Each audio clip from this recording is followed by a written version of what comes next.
Champions trophy ঘিরে আমাদের বড় স্বপ্ন, বড় আশা, বড় বড় কথা, কিন্তু বাস্তবতা কি বলছে? সেই বাস্তবতাটা কিন্তু বড়ই ভয়ের, বড়ই আশঙ্কার, বড়ই আতঙ্কের।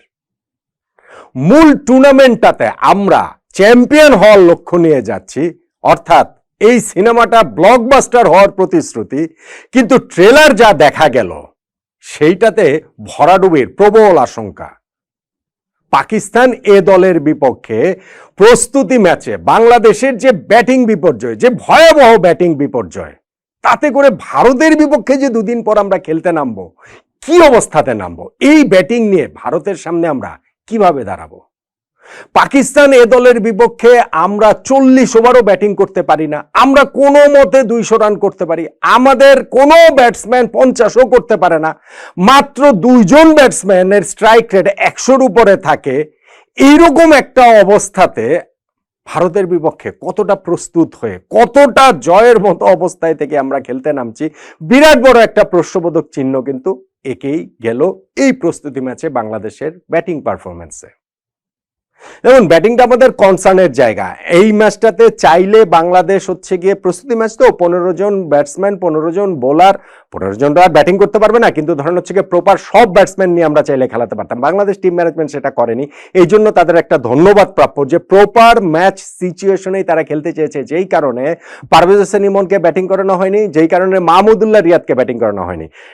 পারভেজ হোসেন ইমন 11-এ থাকবেন না এবং মাহমুদুল্লাহ রিয়াদ শিওরলি থাকবেন। তারপরেও এই ম্যাচের কনটেক্সটে হচ্ছে গিয়ে তাদের কাউকে ব্যাটিং এর জন্য বিবেচনা করা হয়নি। যারা ব্যাটিং করেছেন তাদের মধ্যে শুধুমাত্র মেহেদী হাসান মিরাজ ছাড়া নিজেদেরকে একটু মাথা উঁচু করে যে বেরোতে পারছেন এরকম কেউ না। লোয়ার অর্ডারের ওই বোলারদের কথা বলতে গেলে আমাদের মূল সারির ব্যাটসম্যানদের মাথাটা আরো বেশি করে হেট হয়ে যাওয়ার কথা। বিপর্যয়ের শুরু একেবারে শুরু থেকেই। আমরা টসে জিতে ক্যাপ্টেন নাজমুল হোসেন শান্ত, পাকিস্তান এ দল, পাকিস্তান শাহিনস যেটা নামে পরিচিত, তাদের বিপক্ষে আগে ব্যাটিং এর সিদ্ধান্ত নিয়েছি। প্রথম ওভারটাতে তানজিদ হাসান তামিমের উইকেটটা হারিয়েছি। প্রথম 2 বলে তিনি 6 রান করেছেন, থার্ড বলে আউট হয়ে গিয়েছেন। 3 বলে 6 রান মানে 200 স্ট্রাইক রেট। ওই যে বললাম না যে 2 জন ব্যাটসম্যানের স্ট্রাইক রেট 100-র উপরে, তার মধ্যে একজন হচ্ছেন তানজিদ হাসান তামিম, সেটাও 3 বলে 6 রান। আর আরেকজন শেষের দিকে গিয়ে তানজিম সাকিব, যিনি করেছেন হচ্ছে গিয়ে 27 বলে 30 রান 111 স্ট্রাইক রেটে। তানজিদ তামিমের ওই শুরুতে আউট হয়ে যাওয়ার বিপর্যয়টা সেকেন্ড উইকেট পার্টনারশিপে সৌম্য সরকার এবং আমাদের ক্যাপ্টেন নাজমুল হোসেন শান্ত কিছুটা সামাল দেওয়ার চেষ্টা করেছেন। 8th ওভারে তারা দলীয় স্কোর 50-এ নিয়ে গিয়েছেন, কিন্তু তারপরে গিয়েই আউট হয়ে গেলেন নাজমুল হোসেন শান্ত 12 রান করে 21 বলে। 10 ওভার শেষে, পাওয়ার প্লে শেষে বাংলাদেশের স্কোর 2 উইকেটের 60। এর জাস্ট পরপরই সৌম্য সরকারও আউট হয়ে গেলেন 35 রান করে 38 বলে। তারপরে গিয়ে ইনিংসে বাংলাদেশের একমাত্র 50+ পার্টনারশিপ, যেটা তাওহিদ হৃদয়ের সঙ্গে মেহেদী হাসান মিরাজের হয়েছে। মেহেদী হাসান মিরাজকে এই ম্যাচেও 4 নম্বরে খেলানো হয়েছে। গত 2টা সিরিজে তিনি যেমন 4 নম্বরে খেলেছেন এবং ভালো পারফর্ম করেছেন, চ্যাম্পিয়ন্স ট্রফিতেও যে 4 নম্বর পজিশনটাতে তিনিই খেলবেন, সেইটা এই ম্যাচে তার 4 নম্বরে খেলাতে এবং দলের হাইয়েস্ট স্কোর করাতে সেটা আরো বেশি করে স্পষ্ট হয়ে গেল। তাওহিদ হৃদয়ের জন্য এটা একটা বড় পরীক্ষার ম্যাচ ছিল। সেই পরীক্ষাতে তিনি পার্টনারশিপের অংশ হতে পেরেছেন, কিন্তু ইনিংসটাকে বড় করতে পারেননি। হৃদয়ের জন্য বড় পরীক্ষা, যে জন্য আমি বলছি যে যেহেতু মাহমুদুল্লাহ রিয়াদকে খেলানো হয়নি, এই ম্যাচে যদি তিনি খুব ভালো পারফর্ম করতে পারতেন, সেই ক্ষেত্রে কোনো না কোনোভাবে একাদশে তিনি টিকে যেতেন, হয়তো বা 11-এর কম্বিনেশনটা সেটা সেক্ষেত্রে চেঞ্জ করে হলেও। কিন্তু ওই পার্টনারশিপ হয়ে যাওয়ার পরে কিন্তু আর নিজের ইনিংসটাকে ভালো স্টার্ট পেয়েও খুব একটা লম্বা করতে পারেননি। 20 ওভার শেষে তারপরেও বাংলাদেশ 3 উইকেটে 104 রানে ছিল। মোটামুটি একটা 250-300 রানের দিকে বাংলাদেশ যেতে পারতো, এরকম একটা অবস্থাতে বাংলাদেশ হয়তো বা ছিল। কিন্তু তারপরে গিয়ে 4টা উইকেট বাংলাদেশে পড়ে গেল মাত্র 18 রান, এবং সেই 4টা উইকেটই নিয়েছেন পাকিস্তান এ দলের লেগ স্পিনার উসামা মির। 18 রানের মধ্যে 4টা উইকেট নিয়ে বাংলাদেশের মিডল অর্ডারটাকে তিনি একেবারে গুড়িয়ে দিয়েছেন।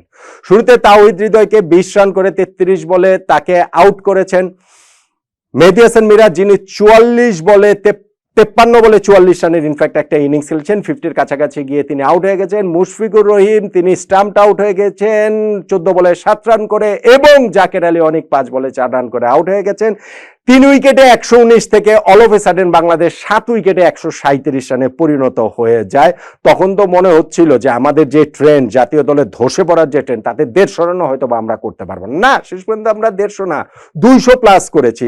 শেষ দিকের আমাদের ওইখানটাকে তানজিম সাকিব বলছিলাম তিনি 30 রানের একটা ইনিংস খেলেছেন, রিশাদ হোসেন 14 রান করেছেন, ওইখানটাতে হচ্ছে গিয়ে নাসুম আহমেদও 15 রান করেছেন, যার ফলে হাতড়ে পাতড়ে আমরা কোনো মতে পেরিয়েছি 200 রানের স্কোরটা। 202 রানে আমরা অল আউট হয়ে গেছি ইনিংসের 39তম ওভারে। ভাই, পাকিস্তান এ দলের বোলিং লাইন আপেরা কারা ছিলেন যাদের বিপক্ষে বাংলাদেশের এইরকম বিপর্যয় হয়ে গেল?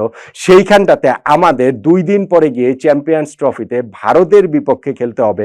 ভারতের বোলিং লাইন আপ মোহাম্মদ শামি, হার্দিক পান্ডিয়া, আশদীপ সিং, কুলদীপ যাদব, বরুণ চক্রবর্তী খেললে তিনি, রবীন্দ্র জাদেজা, তাদের বিপক্ষে আমাদের খেলতে হবে। যেইখানে আমরা এই পাকিস্তান এ দল, পাকিস্তান শাইন্সের বিপক্ষেই আমাদের এই রকম বিপর্যয়ের মধ্যে আমরা পড়ি। সো আমরা যে আসলে খুব ভালো প্রস্তুতি নিয়ে অবস্থাটাতে নেই সেটা বোঝা যাচ্ছে। আমাদের ব্যাটসম্যানরা যে সংকটের মধ্যে রয়েছেন, রানের সংকটের মধ্যে রয়েছেন, সেটাও আসলে বোঝা যাচ্ছে। ক্লোজ ডোর অনুশীলনে যতই ওইটা 396 রান করে ফেলি না কেন, যতই এইখানটাতে আমাদের ক্যাপ্টেন বলে যান না কেন যে প্রতিটা ম্যাচে অন্তত পক্ষে 300 রানের ওইটা টার্গেট, এর কম করলে আসলে কোনো রকম কোনো চান্স নেই।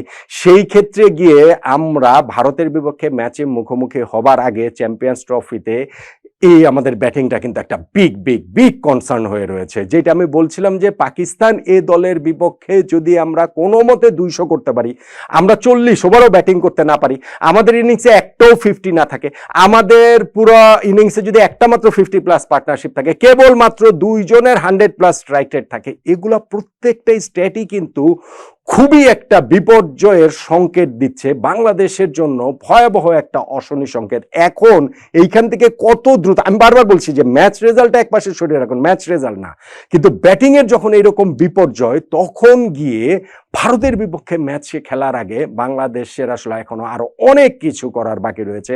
আমরা এখনো অনেকখানি আসলে পিছিয়ে আছি। আমি জানি না যে ভারতের ওই বোলিং লাইন আপকে আমরা কিভাবে সামলাবো। পাকিস্তান এ দলের এই বোলিং লাইন আপকে যখন আমরা সামলাতে এইরকম ভাবে ব্যর্থ হই, স্পেশালি আমি বলছিলাম যে ওই যে মিডল ওভার্সে একজন লেগ স্পিনারকে আমরা 4টা উইকেট দিয়ে দেই মাত্র ওই 18 রানের মধ্যে, এইটা কিন্তু Bangladesh team management, coach Phil Simmons, captain Najmul Hossain Shanto বলুন, তাদের জন্য একটা ভীষণ বড় চ্যালেঞ্জিং একটা ব্যাপার। কিন্তু একই সঙ্গে এখানটাতে আরো 2টা কথা একটু বলতে হবে। সেটা হচ্ছে গিয়ে যে আমাদের মনে হয় যে একটু বাস্তবতাতেও ফিরে আসার একটা উপলক্ষ এই ম্যাচে বাংলাদেশের ব্যাটিংটা অন্তত পক্ষে এনে দিয়েছে। আমাদের বোলাররা কতটুকু ফাইট করতে পারবেন, তাদেরকে সে ফাইট করার রসদটা তো আমাদের ব্যাটসম্যানদের দিতে হবে। এই ব্যাটসম্যানরা যদি চ্যাম্পিয়ন্স ট্রফিতে নিজেদেরকে ফিরে না পান, নিজেদের সেরাতে যদি না ফিরতে পারেন, বেশিরভাগই, আমি শুধু বললাম যে অ্যাপার্ট ফ্রম মিরাজ অন্য কারো পারফরমেন্সে গর্বিত হওয়ার মতো কিছু নাই, মানে মিরাজেরটাও মন্দের ভালো, তিনি তার জায়গাটা আরো বেশি করে নিশ্চিত করেছেন যে 4 নম্বরে থাকবেন, কিন্তু বাকিদের অবস্থা আসলে ভয়াবহ একেবারে। আমাদের